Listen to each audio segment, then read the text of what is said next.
James is an anti-sexist, anti-racist, anti-capitalist campaigner and author, including the acclaimed 2012 publication, Sex, Race, and Class, The Perspective of Winning a Selection of Writings, 1952 to 2011. Raised in a movement household, she joined C.L.R. James's Johnson Forest tendency at age 15, and from 1958 to 1962, she worked with him in the movement for Caribbean Federation and Independence. In 1972, she founded the International Wages for Housework campaign, and in 2000, she helped launch the Global Women's Strike, which she coordinates. She coined the word unwaged to describe most of the caring work women do, and it has since entered the English language to describe all the work without wages of women, children, and men in the home, on the land, and in the community. In 1975, she became the first spokeswoman of the English Collective of Prostitutes. She is a founding member of the International Jewish Anti-Zionist Network. She has addressed the power relations within the working class movement and organizing across sectors despite divisions of sex, race, age, etc. And so without further ado, I'd like to present Selma James. Thank you. Oh, yes, tell me what I'm to do. I'm to hold this? Yeah. Okay, do you hear me? Every corner of the room? Yes. Good. I got a brief, thank you very much, first of all, for inviting me. This is, I gather, not a women's conference, although the participants are overwhelmingly women. That is not hideable. That is that right? Do I have it right? Yes, I think that's often the case. I think that women, in a way more than men at this moment in time, are looking to find out what they can do to change the world.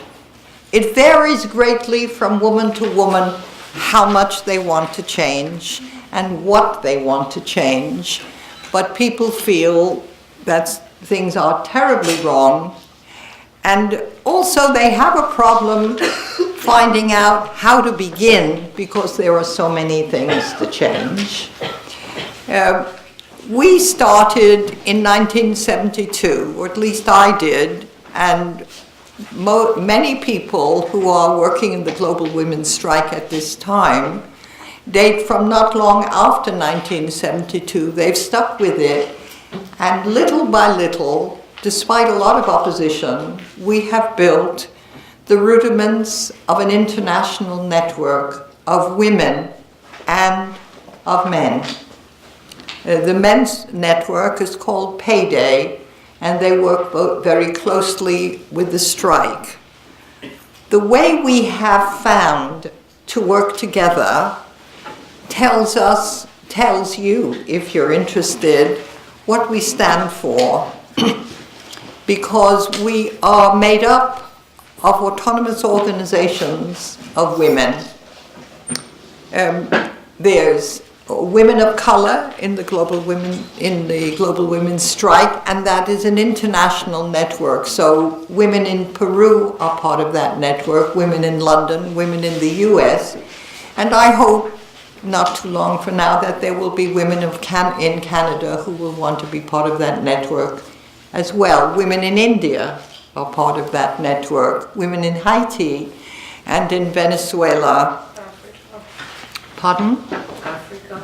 And there have been women in Africa, but at this moment in time, there are no women or women's organization that we're working with there in Africa. There are lesbian women, and they are part of Queer Strike and part of the Global Women's Strike, and there are men in that group as well who relate to it. From Payday, if they're gay men, they relate to it, and it's lesbian, gay, bisexual, LGBT is Queer Strike. There is an organization called Single Mothers Self-Defense, and I've just got a message this morning that they now are on Facebook.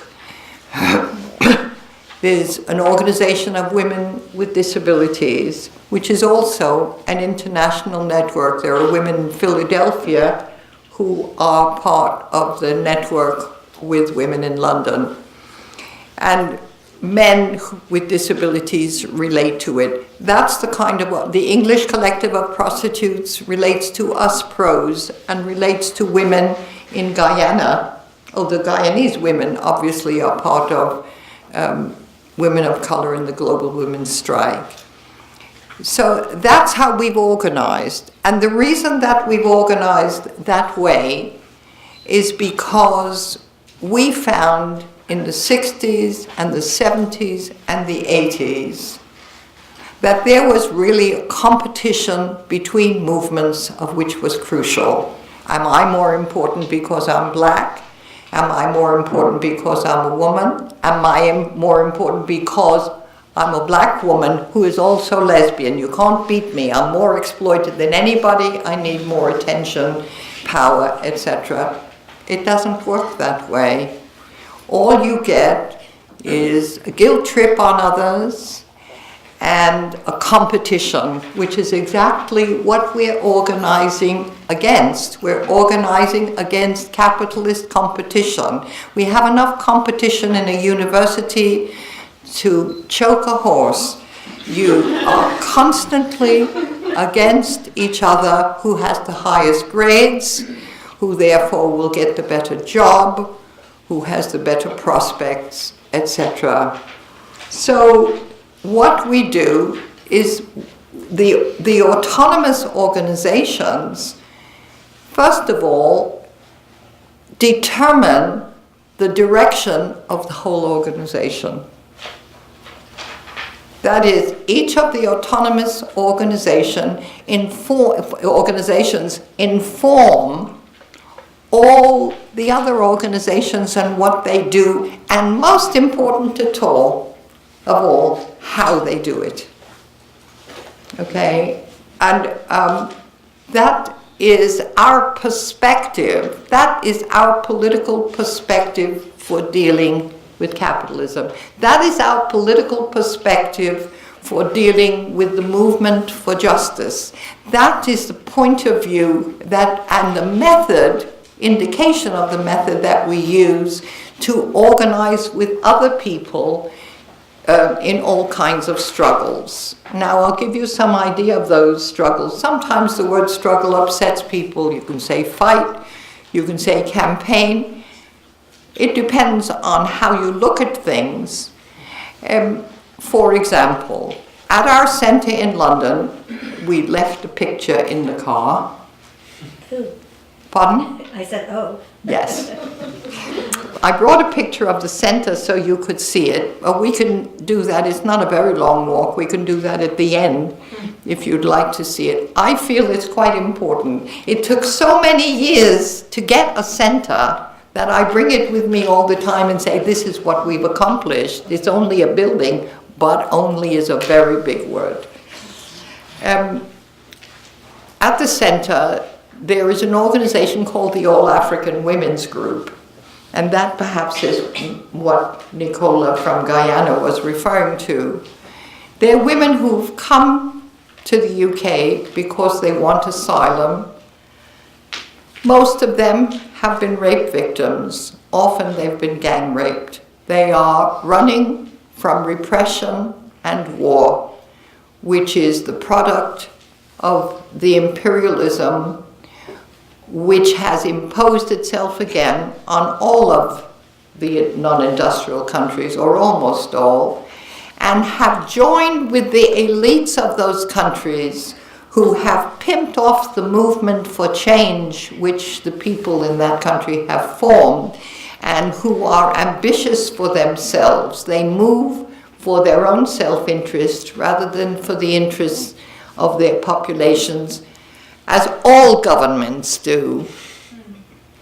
There have been rare exceptions, but they've been temporary. The Venezuelan government is really quite exceptional. I know, because I've been there, I've seen it, others have who are here as well.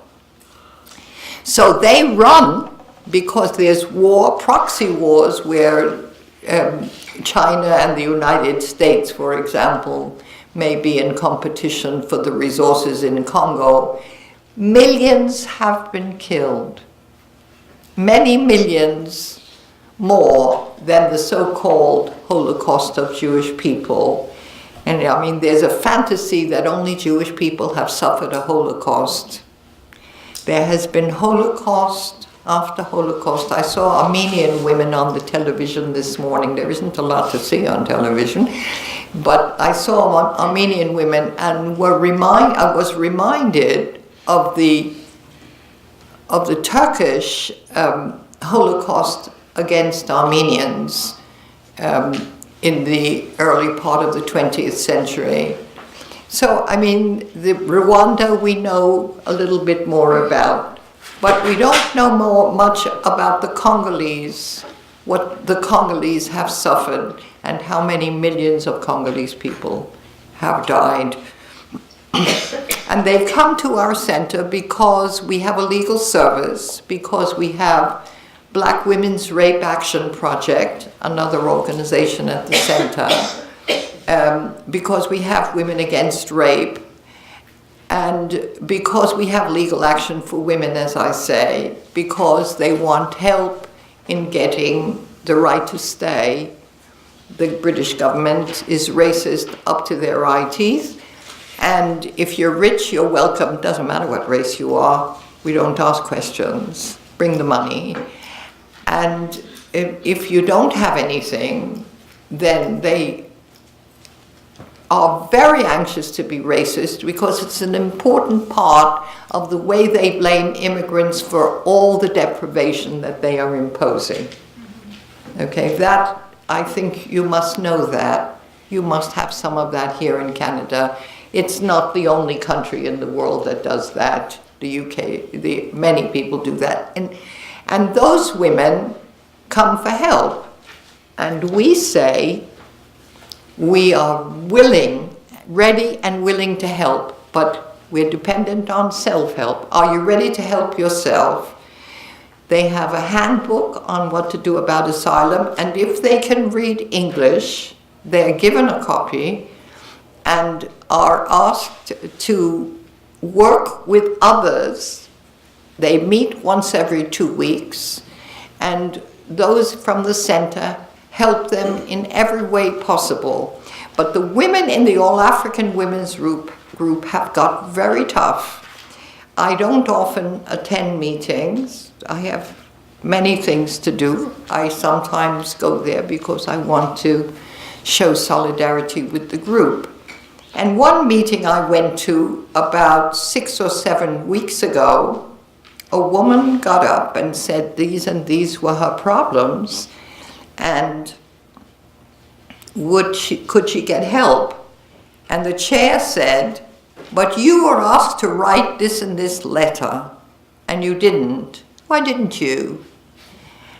And she said, well, I needed help. She said, you got help. 3 women went with you to write the letter, but the letter has not been written, and we will give you no help until the letter is written. That woman is in dire straits, but there was no way that other women who are also in dire straits are going to take that kind of self-indulgence, because that's not the way to win. That's not the way to use resources. The guilt trip doesn't work at our center. You have to help yourself, or you are not going to get any additional help. As it turned out, the woman wrote the letter, and miracle of miracles, she won. And everybody was absolutely astonished because she had done so little to win, when so many other women do so much and don't win. She won her children, the right for her children to come, and the right to stay. So it ended well. But I was very impressed with the toughness of the women and the principled determination that some people in trouble are not to lean on other women who are also in trouble and try to get them to do their work. And it's part of the way that the whole center operates, and that I think is why it was so much a part of what the All African Women's Group is doing. Now I want to tell you about some of the struggles we've been involved in besides that. The asylum work takes a lot of our time. A lot of women are engaged in fighting, in getting lawyers that will be accountable. Now that's a full-time job. It's really difficult, and it has not changed with feminism. There are not feminist lawyers that you can rely on disproportionate to non-feminist lawyers. There are some people you can rely on. Some of them are women and some of them are men, and there are few in both cases. That's true of all the professionals. Feminism has meant that many women are now professionals, but the professionals are not accountable to women or to men. And what has happened as well is that women who are discriminated against, in the sense that there's work that they don't get as lawyers, they've decided that they will defend rapists. Now, we don't believe in that. We do not believe in that. It doesn't mean that every rapist, every man accused of rape is guilty, but the chances are that he is. And not only the chances, but in general, one lawyer, a man, told us, I don't defend rapists for one reason, because in order to defend a rapist, you have to trash the woman, and I will not do it. But these women will do it. So feminism is entirely, as a way of describing yourself, feminism is entirely discredited in my eyes. People at the center may or may not call themselves feminists. I can't identify with that kind of behavior where you have used what the movement has fought for you to have, but that there is no accountability from you to the rest of us. We didn't fight for women to become professionals, for them to ignore us. We fought for them to be professionals so that they will protect us and defend us and be accountable to us, and that has not happened. So, and feminism stands for women moving up, but it doesn't stand for women who move up to be accountable to those of us at the bottom, and they are absolutely not accountable, and therefore it is not a victory for us to see women in high places. In fact, a woman has written a book recently, a woman called Alison Wolfe, about the UK, and I wonder if there's an American and a Canadian or a Canadian equivalent.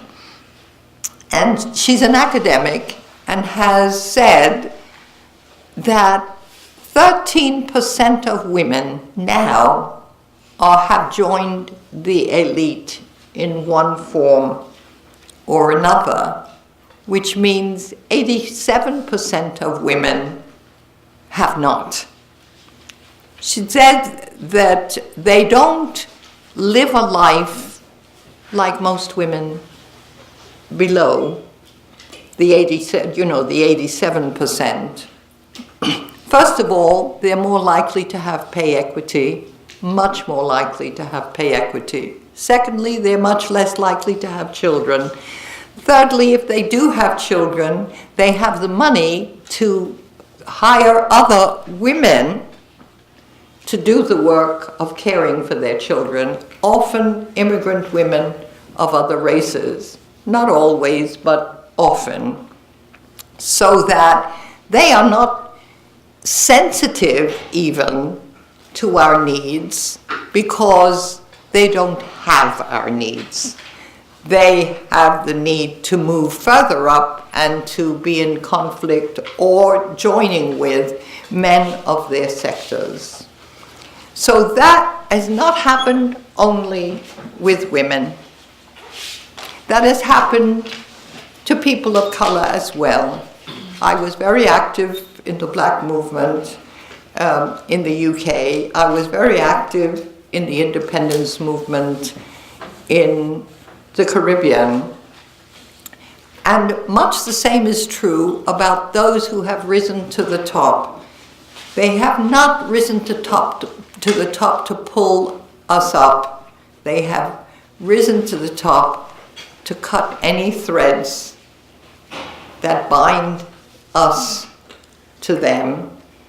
And therefore, the elite now is multiracial, multigender, multisexual choice.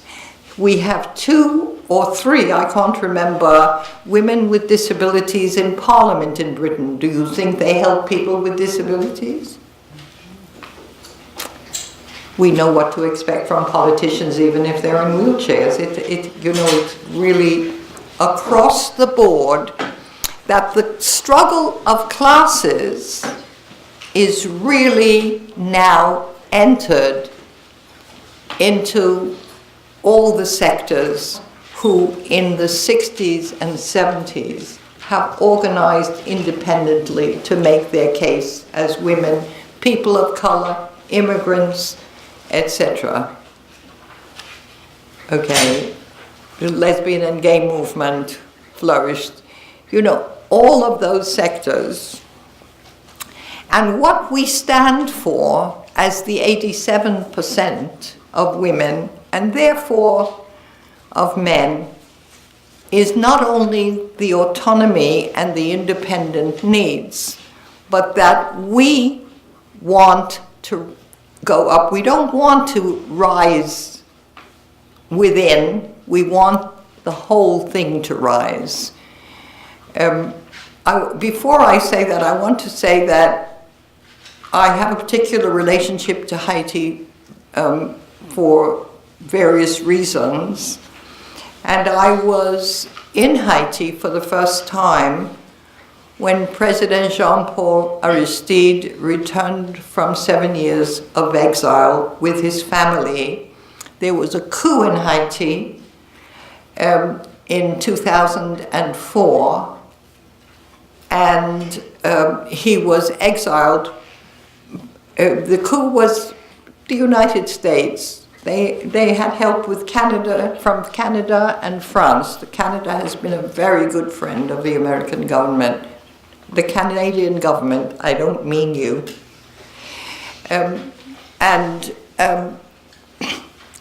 I was asked to speak to the students, young students, secondary school students, about hundreds of them at this, at the Aristide Foundation. And what I decided to do was to speak, among other things, about education, how rare it is for third world people to be able to get an education, how the family, and usually especially the women, fight very hard, work very hard to get the money to pay for education, which is not free, not from the beginning, not free. And that those students had to answer the question to themselves and to their community, are they getting an education to rise out of poverty or to end poverty? And that's really the question that we all have to ask ourselves, not only about education, but about why we are organizing as women, as men, as workers, as lesbian or gay people, as whatever sector we are we organizing to get out of poverty, to get out of financial dependence, to get richer if we already have something, or are we organizing to end poverty so that we all move up, so that there is no bottom? Okay, and that to me is absolutely the central question. We begin by saying that the work that women do, in particular, is the work of reproducing the human race, which is not a detail. I mean, I'm glad to see some heads saying yes, you know. People say, well, we reproduce, I mean, we know that. But do you know it? Do you know it in the sense that do you appreciate the implications of being the people who reproduce the human race and being the second sex, and being the poorest sex, and eating most from food banks and feeding your children at food banks, in spite of the fact that you are reproducing the human race? What does it mean about the society in which we live that the priorities are not the reproduction of the human race? Because if they were, women would not be in a secondary position. I mean, this is not rocket science. This is common sense. So we believe that we express our political perspective as invest in caring, not killing. That is, we want wages for caring work, and we want it to come from military budgets, so that the reproduction, rather than the destruction and slaughter of the human race, is the priority that we fight for, beginning with all of what should come to women as rights, and therefore of men. Women are always fighting for men. Sometimes they have to fight against men, but most of the time we are fighting for them. And so this is the perspective from which I speak, and the other people who are here with me, we share that perspective and work for it. I understand that you were discussing cultural differences, which are interesting, but not fundamental. Okay? What's fundamental are the power relations among us. That's what we have to be attacking. I begin with the power relation between women and men. It is absolutely undeniable. You can check wages and it will tell you that the hierarchy is white men, men of color, immigrant women, white women, women of color, immigrant women, but the white men and white women are at the top, and the wages go down according to it. By the way, always at the bottom are mothers. Precisely because we have another responsibility, employers take advantage of that, and everywhere we get less money than other women do if we have young children. There's also an age hierarchy, of course, nationality, immigration status, what country you're in. You know, there are many. You can describe the entire international hierarchy if you just look at wages, and below the wages are the unwaged, which is about half the world. People who, for example, in most of Africa, do unwaged work for survival. Like many carers in industrial countries, fewer all the time, do the unwaged work of caring. What we have been forced to do because of cuts in welfare and various other excuses is we've been forced to go out to work to do 2 jobs, sometimes 3 jobs. I'm sure the same is true in Canada as it is in the UK and in the US.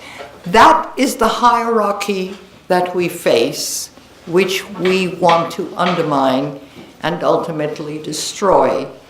And I will end with this point. The reason we want to destroy it, aside from the obvious injustice, is that we want to save the world, which is on the brink of destruction. The ecology is not a subject that can be continually discussed as the earth heats and freezes, as we've seen in the last days here, but we've seen everywhere, and particularly in non-industrial countries where people live by the land more than by industrial production. The people who are in charge of the world are suicidally greedy. They are ready to watch the earth be destroyed rather than deal with the ecology, not because they don't know about it, but because to deal with it means to deal with the whole structure of production and the relations among us. They don't want to touch those. And they are in an absolute dilemma, figuring, well, the others in third world countries are going to go first, and we'll be safe for a while yet, and we'll think of something. And we'd better think of something else. And it seems to me that what we're proposing, beginning with women, but encompassing the globe in every sense of that word, is useful and can help us to change the world. Thank you.